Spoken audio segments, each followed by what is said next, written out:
കാറ്റത്തെ കിളിക്കൂട് സീരിയലിന്റെ latest episode review ആണ് പറയുന്നത്.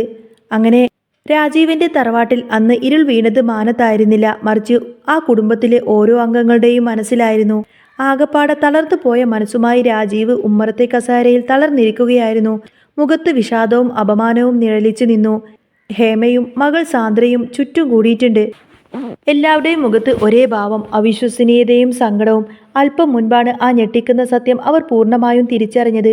തങ്ങളുടെ പൊന്നോമനയായ നിധി, അവൾ ഇത്ര കാലം സ്നേഹിച്ചു വളർത്തിയ മകൾ, ഒരു ഡ്രൈവറുടെ കൂടെ ഒളിച്ചോടി പോയിരിക്കുന്നു. ആ വാർത്ത രാജീവന്റെ നെഞ്ചിൽ ഒരു ഇടിത്തീ പോലെയാണ് പതിച്ചത്. എന്ത് ചെയ്യണമെന്നോ ആരോട് പറയണമെന്നോ അറിയാത്തൊരവസ്ഥ. അവിടെ ഉണ്ടായിരുന്ന സൂര്യയുടെ മുഖത്ത് പക്ഷേ സങ്കടത്തേക്കാൾ ഉപരി അമർഷവും പുച്ഛവുമായിരുന്നു. നിധിയുമായിട്ടുള്ള വിവാഹം നിശ്ചയിച്ചെന്ന ചെറുപ്പക്കാരനാണ് സൂര്യ. അവൻ ദേഷ്യത്തോടെ വിളിച്ചു പറഞ്ഞു, അവൾ ഇങ്ങനെയൊരു സ്വഭാവക്കാരിയാണെന്ന് ഞാൻ നേരത്തെ തന്നെ അറിഞ്ഞിരുന്നുവെങ്കിൽ ഈ ജന്മത്ത് ഞാൻ ഈ വിവാഹത്തിന് സമ്മതിക്കില്ലായിരുന്നു. എൻ്റെ ജീവിതം നശിപ്പിക്കാൻ നോക്കിയതല്ലേ അവൾ. ഭാഗ്യം കൊണ്ട് മാത്രമാണ് ഞാനിപ്പോൾ ഇതിൽ നിന്നും രക്ഷപ്പെട്ടത്. സൂര്യയുടെ വാക്കുകൾ കേട്ട് ഹേമയുടെ കണ്ണുകൾ നിറഞ്ഞു. അവൾ കരച്ചിലടക്കാൻ പാടുപെട്ടുകൊണ്ട് തന്നെ ചോദിച്ചു, എന്നാലും രാജീവേട്ട, അവൾക്ക് എങ്ങനെ ഇതൊക്കെ ചെയ്യാൻ തോന്നി? അവൾ പടിയിറങ്ങി പോകുമ്പോൾ അങ്ങേക്ക് അവളെ വിടിച്ചു വെക്കാമായിരുന്നില്ലേ? അവളുടെ കയ്യിൽ പിടിച്ച് വലിച്ചു മുറിക്കകത്ത് അടച്ചിടാമായിരുന്നില്ലേ? എന്തിനാണ് അവളെ അവനോടൊപ്പം തന്നെ പോവാൻ അനുവദിച്ചത്? ഇതിൻ്റെയൊക്കെ വല്ല ആവശ്യമുണ്ടായിരുന്നോ? ഹേമയുടെ ചോദ്യം കേട്ട് സൂര്യ ഇടപെട്ടു. ആൻറ്റി, നിങ്ങളിത് എന്ത് വർത്താനായി പറയുന്നത്? ഒരു തവണ അങ്കിളും ഞങ്ങളൊക്കെ അവളെ വഴിയിൽ വെച്ച് കണ്ടതാണ്. അന്ന് അവൾ അവൻ്റെ കൈ പിടിച്ച് ഓടുകയായിരുന്നു. അന്ന് ഞാൻ വിചാരിച്ചത് എന്നെ ഇഷ്ടമില്ലാത്തത് കൊണ്ടാണ് അവൾ ഓടി മാറാൻ ശ്രമിച്ചത് എന്നാണ്. പക്ഷേ ഇപ്പോഴല്ലേ കാര്യങ്ങളൊക്കെ വ്യക്തമായത്. എന്നെ ഇഷ്ടമില്ലാഞ്ഞിട്ടല്ല, അവനെ ഇഷ്ടമായതുകൊണ്ടാണ് അന്ന് അവൾ അങ്ങനെ ചെയ്തത്. അവൾക്ക് അവനുമായി നേരത്തെ തന്നെ ബന്ധമുണ്ടായിരുന്നു. സൂര്യ തുടർന്നു, തൻ്റെ സംശയം അതൊന്നുമല്ല. അവൾക്ക് അവനെക്കുറിച്ച് കുറച്ച് നാളുകളായിട്ടല്ലേ അറിയൂ എന്നാ പറയുന്നത്. പക്ഷേ സത്യത്തിൽ അങ്ങനെ തന്നെയാണോ? അതോ ഇതിനു മുൻപേ അവർ തമ്മിൽ പരിചയമുണ്ടായിരുന്നോ? ഒരു പക്ഷേ അവനെ ഡ്രൈവർ എന്ന വ്യാജേന ഈ വീട്ടിലേക്ക് കൊണ്ടുവന്നത് തന്നെ അവളാണോ എന്ന് ആർക്കറിയാം? സൂര്യയുടെ സംശയങ്ങൾക്ക് മറുപടി പറയാൻ രാജീവിന് വാക്കുകളില്ലായിരുന്നു. അയാൾ ശിരസ് കുനിച്ച് മൗനമായിരുന്നു. എന്തു മറുപടി പറയാനാണ്? സ്വന്തം മകൾ വരുത്തിവെച്ച വിനയെക്കുറിച്ച് ഓർക്കുമ്പോൾ അയാൾക്ക് തലയുയർത്താൻ പോലും കഴിഞ്ഞില്ല. ആ നിശബ്ദത ഭേദിച്ചുകൊണ്ട് ഹേമ വീണ്ടും ചോദിച്ചു, ഇനി നമ്മൾ എന്ത് ചെയ്യും രാജീവേട്ട? നാളെയല്ലേ കല്യാണം? ബന്ധുക്കളും നാട്ടുകാരും ചോദിക്കുമ്പോൾ അവരോടൊക്കെ നമ്മൾ എന്ത് മറുപടി പറയും? രാജീവ് നിസ്സഹായതയോടെ പറഞ്ഞു, എന്ത് ചെയ്യാനാണ് ഹേമേ? കല്യാണം മുടങ്ങി, അവൾ പോയി, ഇനി നമുക്കൊന്നും ചെയ്യാൻ കഴിയില്ല. എന്നാലും രാജീവേട്ട, അവൻ നമ്മളോട് ചെയ്തത് കൊടും ചതിയായി പോയി. ഇത് എങ്ങനെ സഹിക്കും? എങ്ങനെ ക്ഷമിക്കും? അവളെ നമ്മൾ എങ്ങനെയാണ് വളർത്തിയത്? ചോദിക്കുന്നത് എന്തും വാങ്ങിച്ചു കൊടുത്ത് ഒരു രാജകുമാരിയെപ്പോലെ വളർത്തിയിട്ട് ഒടുവിൽ അവൾ നമ്മളുടെ നെഞ്ചത്ത് ചവിട്ടിയിട്ടാണല്ലോ പോയത്. എനിക്കിത് സഹിക്കാൻ പറ്റുന്നില്ല. എൻ്റെ മോളെ എനിക്ക് വേണം. അവളെ ഇങ്ങോട്ടേക്ക് കൂട്ടിക്കൊണ്ടു വരണം, അല്ലാതെ എനിക്ക് സമാധാനമുണ്ടാവില്ല. ഹേമ പൊട്ടിക്കരഞ്ഞുകൊണ്ട് പറഞ്ഞു. രാജീവിൻ്റെ മുഖം പെട്ടെന്ന് തന്നെ കടുത്തു. അയാൾ ദേഷ്യത്തോടെ പറഞ്ഞു, ഇനി അവളെപ്പറ്റി ഒരു അക്ഷരം പോലും മിണ്ടിപ്പോവരുത്. അവൾ പോയി എന്ന് പറഞ്ഞാൽ പോയി, അവൾ മരിച്ചുപോയി. ഇനി അങ്ങനെ ഒരു മകൾ നമുക്കുമില്ല. അപ്പോഴാണ് സാന്ദ്രയുടെ മകൾ കൊച്ചു നിഹാര അങ്ങോട്ടേക്ക് വരുന്നത്. മുതിർന്നവരുടെ മുഖത്തെ വിഷമം കണ്ട് അവൾ നിഷ്കളങ്കമായി ചോദിച്ചു, എന്താ പറ്റിയേ? നിധി ആൻറ്റി എവിടെ? കുഞ്ഞിൻ്റെ ചോദ്യം കേട്ട് രാജീവൻ്റെ നിയന്ത്രണം വിട്ടു. അയാൾ കഠിനമായ സ്വരത്തിൽ പറഞ്ഞു, നിധി ആൻറ്റി മരിച്ചുപോയി മോളെ. ആ വാക്ക് കേട്ട് സാന്ദ്രയും ഹേമയും ഞെട്ടിത്തരിച്ചു. ഒരു നിമിഷം അവിടെ മരണതുല്യമായ നിശബ്ദത പരന്നു. സാന്ദ്ര പെട്ടെന്നെ ഓടിച്ചെന്ന് നിഹാരയെ വാരിയെടുത്ത് മാറോടണച്ചു. കുഞ്ഞിനെ അവിടെ നിന്നും മാറ്റിക്കൊണ്ടുപോയി. ഹേമ കരഞ്ഞുകൊണ്ട് ചോദിച്ചു, എന്തൊക്കെയാ രാജീവേട്ട ഈ പറയുന്നത്? സ്വന്തം മകളെക്കുറിച്ച് ഇങ്ങനെയൊക്കെ പറയാൻ പറ്റുമോ? പിന്നല്ലാതെ ഞാൻ എന്ത് പറയണം? അവൾ എനിക്ക് മരിച്ചു കഴിഞ്ഞു. എൻ്റെ മനസ്സിൽ അവൾക്കിനി യാതൊരുവിധ സ്ഥാനവുമില്ല. എൻ്റെ ജീവിതത്തിൽ അവൾ ഇനി ഒരിക്കലും ഉണ്ടാവില്ല. കുടുംബത്തിൻ്റെ മാനം കെടുത്തിയ, എന്നെ നാണം കെടുത്തിയ അവളെ ഇനി എൻ്റെ ജീവിതത്തിലേക്ക് തിരിച്ചു വിളിക്കാൻ ഞാൻ തയ്യാറല്ല. രാജീവ് രോഷത്തോടെ പുലമ്പി. അപ്പോഴേക്കും മുറ്റത്തേക്ക് ഒരു കാറ് വന്നു നിൽക്കുന്ന ശബ്ദം കേട്ടു. സൂര്യയുടെ മാതാപിതാക്കളായ പീതാംബരനും ലക്ഷ്മിയും കാറിൽ നിന്നും ഇറങ്ങി. വേഗത്തിൽ തന്നെ വീടിനുള്ളിലേക്ക് പാഞ്ഞു നടന്നു. അവരുടെ മുഖത്ത് കോപം ഇരുമ്പുന്നുണ്ടായിരുന്നു. അകത്തേക്ക് കയറിയ പാടെ തന്നെ പീതാംബരൻ ചോദിച്ചു, ഞങ്ങൾ ചില കാര്യങ്ങളൊക്കെ കേട്ടതൊക്കെ സത്യമാണോ രാജീവേ? സൂര്യ പരുങ്ങലോടെ പറഞ്ഞു, അത് പിന്നെ അച്ഛാ. ലക്ഷ്മി ഇടപെട്ടു, നീ മിണ്ടിപ്പോവരുത് സൂര്യ. ഞങ്ങൾ ചോദിച്ചതിന് നിന്റെ അച്ഛൻ മറുപടി പറയട്ടെ, സത്യമാണോ അല്ലയോ? രാജീവ് പതുക്കെ തലയാട്ടി പറഞ്ഞു, സത്യമാണ്. അത് കേട്ടതോടുകൂടി തന്നെ ലക്ഷ്മിയുടെ നിയന്ത്രണം വിട്ടു. നിങ്ങൾക്ക് നാണമുണ്ടോ രാജീവേ? ഇങ്ങനെയൊരു പെണ്ണിനെയാണോ എൻ്റെ മകൻ്റെ തലയിലേക്ക് കെട്ടിവെക്കാൻ ശ്രമിച്ചത്? അവൾ വേറൊരുത്തനുമായി അവിഹിത ബന്ധമുണ്ടായിരുന്നുവല്ലേ, അതും സ്വന്തം വീട്ടിലെ ഡ്രൈവറുമായിട്ട്. ആലോചിക്കാൻ കൂടി വയ്യ. ആ ഡ്രൈവറെ ഈ വീട്ടിൽ നിർത്തിയിട്ടാണോ നിങ്ങൾ കല്യാണാലോചന നടത്തിയത്? നാണക്കേട്. എൻ്റെ മോനെ ഞങ്ങൾ ഇങ്ങനെയൊന്നുമല്ല വളർത്തിയത്. നല്ല അന്തസ്സും തറവാടുമുള്ള കുടുംബത്തിലാണ് അവൻ ജനിച്ചത്. അവനെ നോക്കൂ, എത്ര മാന്യമായിട്ടാണ് അവൻ നിൽക്കുന്നത്. പക്ഷേ നിങ്ങളുടെ മകളെ നിങ്ങൾ എന്താണ് പഠിപ്പിച്ചു വെച്ചിരിക്കുന്നത്? ഇതാണോ നിങ്ങളുടെ കുടുംബ മഹിമ? നല്ല ബെസ്റ്റ് ഫാമിലി, ലക്ഷ്മി പരിഹാസത്തോടെ പറഞ്ഞു. പീതാംബരൻ രാജീവിന് നേരെ തിരിഞ്ഞു. നിങ്ങളല്ലേ പറഞ്ഞത് വലിയ ഫാമിലിയാണ്, ഞങ്ങളുടെ ഒപ്പം കൂട്ടാൻ കൊള്ളാവുന്നവരാണെന്നൊക്കെ. എന്നിട്ടിപ്പോൾ എന്തായി? രാജീവേ, ഞങ്ങൾ ഇതൊട്ടും തന്നെ പ്രതീക്ഷിച്ചിരുന്നില്ല. നിനക്കൊരു വാക്കെങ്കിലും ഞങ്ങളോട് പറയാമായിരുന്നു. ഹേമ കരഞ്ഞുകൊണ്ട് കൈകൂപ്പി. ഞങ്ങൾക്കൊന്നും അറിയില്ലായിരുന്നു ചേട്ടാ, എല്ലാം പെട്ടെന്നായിരുന്നു. ഞങ്ങൾ ആരും ഇത് പ്രതീക്ഷിച്ചിരുന്നതല്ല. പിന്നെ എല്ലാം അറിഞ്ഞുകൊണ്ട് നിങ്ങൾ നടത്തിയ നാടകമാണിതെന്ന് ഞങ്ങൾക്കെല്ലാം മനസ്സിലായി. ലക്ഷ്മി വിട്ടുകൊടുക്കാൻ ഭാവമില്ലായിരുന്നു. സൂര്യ ഇടക്ക് കയറി പറഞ്ഞു. അമ്മേ മതി, ഇവരെങ്ങനെ കുറ്റപ്പെടുത്തിയിട്ട് ഇനി എന്ത് കാര്യം? അവൾ പോയി, അതിനിപ്പോൾ ഇവരെ കുറ്റം പറഞ്ഞിട്ടൊരു കാര്യവുമില്ല. അന്നേരം ഇവരും ഇരകളല്ലേ? ലക്ഷ്മി മകൻ്റെ നേരെ തിരിഞ്ഞു.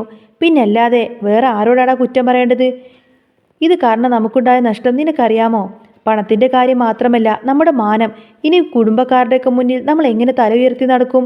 എല്ലാവരുടെയും മുഖത്ത് എങ്ങനെ നോക്കും? രാജീവ് മുന്നോട്ട് വന്ന് പറഞ്ഞു. നിങ്ങൾക്ക് എന്ത് നഷ്ടം സംഭവിച്ചാലും അത് ഞാൻ നികത്താം. പണത്തിൻ്റെ കാര്യമാണെങ്കിൽ എത്ര വേണമെങ്കിലും ഞാൻ തരാം. ആ നഷ്ടം ഞാൻ സഹിച്ചോളാം. പീതാംബരൻ പുച്ഛത്തോടെ ചിരിച്ചു. പണത്തിൻ്റെ നഷ്ടം ആർക്കെങ്കിലും ഇവിടെ പറഞ്ഞോ രാജീവേ? അതല്ല ഇവിടുത്തെ പ്രശ്നം, മാനക്കേടാണ്. നാളെ നാട്ടുകാരുടെ മുഖത്ത് നോക്കാൻ ഞങ്ങൾക്ക് കഴിയില്ല.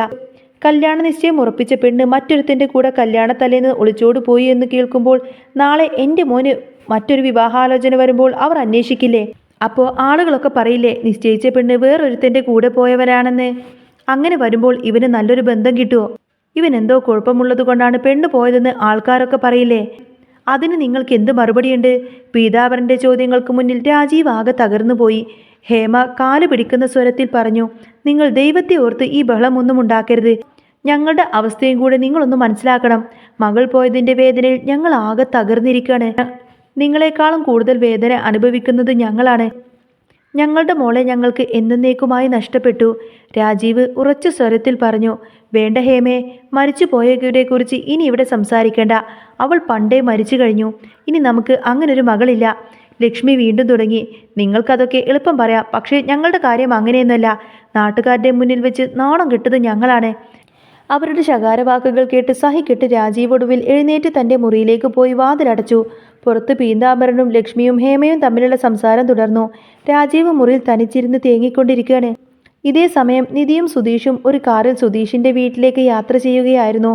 മനസ്സിൽ നിറയെ ആശങ്കകളുമായി നിധി സീറ്റിൽ ചാരിയിരുന്നു.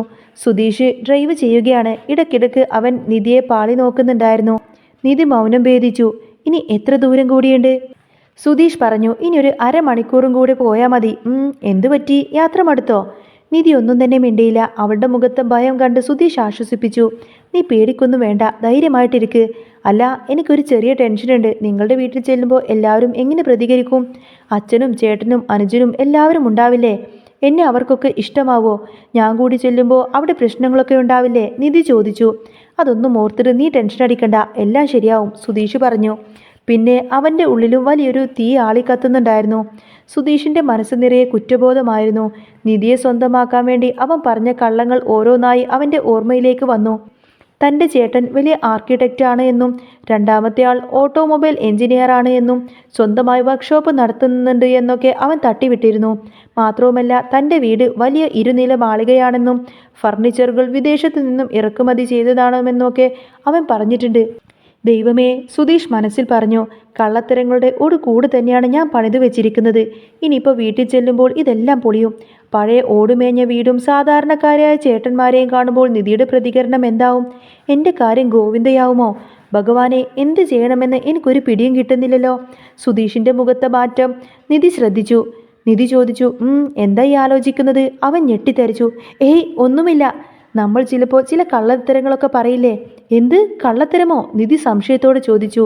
അതെ, നമുക്ക് ഏറ്റവും ഇഷ്ടപ്പെട്ട ചില കാര്യങ്ങളൊക്കെ സ്വന്തമാക്കാൻ വേണ്ടി നമ്മൾ ചിലപ്പോൾ ചെറിയ കള്ളത്തരങ്ങളൊക്കെ പറയും. അതിൽ തെറ്റുണ്ടോ? സുധീഷ് ചോദിച്ചു. അങ്ങനെയുണ്ടോ? ഉണ്ടെന്നേ. അത് സ്വന്തമായി കഴിയുമ്പോൾ പിന്നെ നമുക്ക് കള്ളത്തരങ്ങളെക്കുറിച്ചൊക്കെ ഓർത്തിട്ട് ആകെ വിഷമം തോന്നില്ലേ? സുധീഷ് സ്വയം സമാധാനിക്കാൻ എന്ന വണ്ണം പറഞ്ഞു. നിധി താൻ പറഞ്ഞ നുണകൾ തിരിച്ചറിയുമ്പോൾ എന്തുണ്ടാകും എന്ന ഭയം അവനെ വല്ലാതെ അലട്ടിയിരുന്നു. എന്തായാലും ധൈര്യം സംഭരിച്ച് അവൻ മുന്നോട്ട് വണ്ടി ഓടിച്ചു. നിധി പറഞ്ഞു. ഇപ്പോൾ എൻ്റെ അച്ഛൻ വീട്ടിൽ ചെന്നിട്ടുണ്ടാവും. എല്ലാവരും കാര്യം അറിഞ്ഞു കാണും. അമ്മയൊക്കെ കരച്ചിലോട് കരച്ചിലായിരിക്കും. സുധീഷ് പറയുന്നുണ്ട്. ഇപ്പോഴും ആ വിഷയം നീ വിട്ടില്ലേ?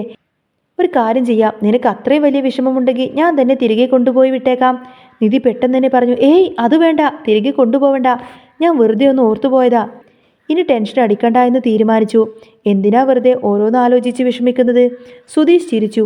അതാണ് നല്ലത്. എനിക്ക് വേണ്ടി നീ കുറേ സഹിച്ചതല്ലേ, കുറേ തല്ല് കിട്ടിയതല്ലേ. തല്ല് കിട്ടിയതൊന്നും എനിക്ക് പ്രശ്നമല്ല, നിധി പറഞ്ഞു. അതെന്താ? ഒരു നല്ല കാര്യത്തിന് വേണ്ടിയിട്ടില്ലേ. നമുക്ക് ഇഷ്ടമുള്ളത് നടന്നില്ലെങ്കിലും കുഴപ്പമില്ല. പക്ഷേ ഇഷ്ടമില്ലാത്തൊരു കാര്യം ബലമായി നമ്മളെ കൊണ്ട് ചെയ്യിപ്പിക്കാൻ നോക്കിയാൽ അത് സഹിക്കാൻ പറ്റുമോ? എനിക്ക് ഇഷ്ടമില്ലാത്ത വിവാഹത്തിന് അവർ എന്നെ നിർബന്ധിച്ചു. അതുകൊണ്ടാണ് ഞാൻ അങ്ങനെ ഒരു തീരുമാനമെടുത്തത്. നിധി തുടർന്നു. അല്ല, നിങ്ങൾ എനിക്ക് വേണ്ടി ഇത്രയും ത്യാഗമൊക്കെ ചെയ്യുന്നത് എന്തിനാ? സുധീഷ് പറയുന്നുണ്ട്. അത് പിന്നെ നിധിയെ ഇഷ്ടമായിട്ടല്ലേ. ഇഷ്ടമുണ്ടായിട്ടോ? അതെ, കാണുമ്പോൾ ഒരാളോട് ഇഷ്ടം തോന്നിയില്ലേ, അതുകൊണ്ടിട്ടാണ്. അത് കേട്ടപ്പോഴേക്കും നിധി ആകാംക്ഷയോടെയും സ്നേഹത്തോടെയും സുധീഷിന്റെ മുഖത്തേക്ക് നോക്കി. സുധീഷ് ഉള്ളിൽ പ്രാർത്ഥിച്ചുകൊണ്ടിരിക്കുകയായിരുന്നു. ദൈവമേ, ഇതുവരെ എല്ലാം ഓക്കെയാണ്, ഇനി വീട്ടിൽ ചെല്ലുമ്പോൾ എന്തൊക്കെയാവുമോ എന്തോ. സുധീഷിന്റെ വീട്ടിൽ കല്യാണത്തിനുള്ള ഒരുക്കങ്ങൾ തകൃതിയായി നടത്തുന്നുകൊണ്ടിരിക്കുകയാണ്. സുധീഷിന്റെ ചേട്ടൻ സുഭാഷും സുഹൃത്തായ നികേഷും ഹരീഷും ചേർന്ന് വീടെല്ലാം അലങ്കരിച്ചിട്ടുണ്ട്.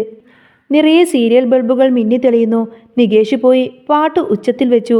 സന്തോഷം കൊണ്ട് എല്ലാവരും ഡാൻസ് കളിക്കാൻ തുടങ്ങി. സുഭാഷ് ഓടി വന്ന് പറഞ്ഞു, എടാ പാട്ടിൻ്റെ വോളിയം ഇത്തിരി കുറച്ച് വെക്ക്. നികേഷ് പറഞ്ഞു, പിന്നെ വോളിയം കുറക്കാനാണോ? വാ ഹരീഷേട്ടാ, നമുക്ക് പൊളിക്കാം. 10 ആൾക്കാരറിയട്ടെ നമ്മുടെ വീട്ടിൽ ഒരു പെണ്ണു വരാൻ പോവുകയാണെന്ന്. അവർ വീണ്ടും ആവേശത്തോടെ നൃത്തം തുടർന്നു.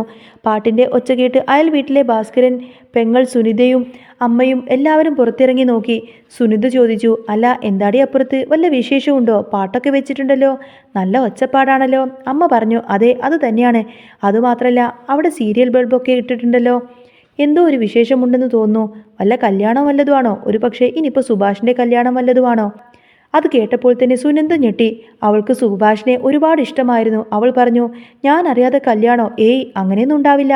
കല്യാണം ഒന്നും കാണില്ല. സുഭാഷേട്ടൻ എന്നോട് പറയാതെ ഒന്നും ചെയ്യില്ല. അമ്മ പറഞ്ഞു, പിന്നെ നീ അറിഞ്ഞുകൊണ്ടാണല്ലോ അവിടെ എല്ലാ കാര്യങ്ങളും നടക്കുന്നത്. അപ്പോഴേക്കും മറ്റൊരു അയൽക്കാരൻ യേശു അങ്ങോട്ടേക്ക് വന്നു. അല്ല സുനിതേ, അവിടെ എന്താ ബഹളം?